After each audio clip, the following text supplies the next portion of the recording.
Le mouvement social des cheminots reprend dimanche et pourrait bien se durcir. Afin de soutenir financièrement les grévistes, une cagnotte de soutien a été lancée le 23 mars dernier, à l'initiative d'une trentaine de réalisateurs, d'écrivains et d'universitaires.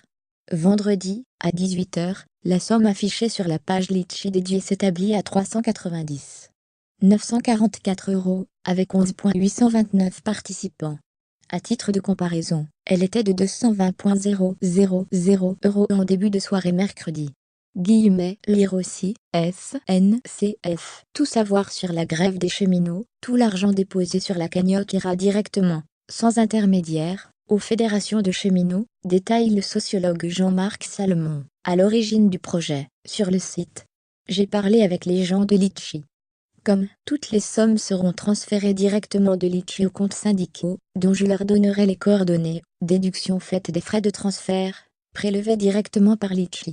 Lire aussi, SNCF. Les syndicats menacent de durcir la grève. Une caisse de grève de 125 millions d'euros. Est-ce le seul dispositif d'aide financière? Loin de là. En parallèle, plusieurs syndicats ont également lancé des cagnottes. Sur le site Le Pot Commun, Sudrail a ainsi collecté 29,798 €, avec 720 participants, ce vendredi à 18h. Insa Ferroviaire a, quant à elle, amassé 3560 €, comme on peut le constater sur la page Litchi dédiée. À la CGT aussi, une caisse de solidarité est mise en place, lorsqu'une mobilisation nationale se met en œuvre.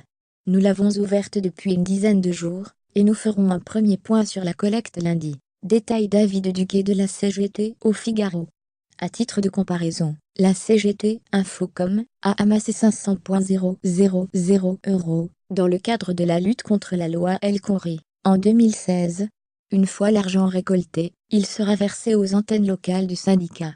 Ce n'est pas un salaire de secours pour les cheminots, nuance David Duguay. Cette caisse vise à récolter des dons pour toutes les luttes de 2018, comme celle des fonctionnaires.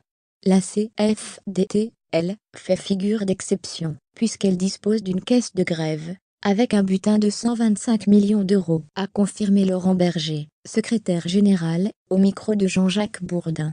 C'est pour compenser leur action, et j'en suis très fier, a-t-il fait valoir. Cette caisse de grève existe depuis 1973, et est financée à partir d'un pourcentage des cotisations des adhérents, nous explique Thierry Cadar, trésorier de la CFDT. La CNANDLR, Caisse nationale d'assistance syndicale, permet le versement d'une indemnité à hauteur de 7,30 € de l'heure, pour chaque heure de conflit.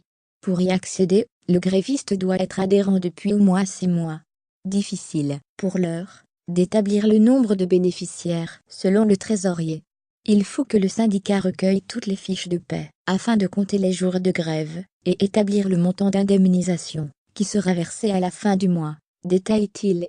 À titre indicatif, la CNA permet, outre l'indemnisation de grévistes lors d'un mouvement social, de financer des aides juridiques dans le cadre de conflits au prud'homme.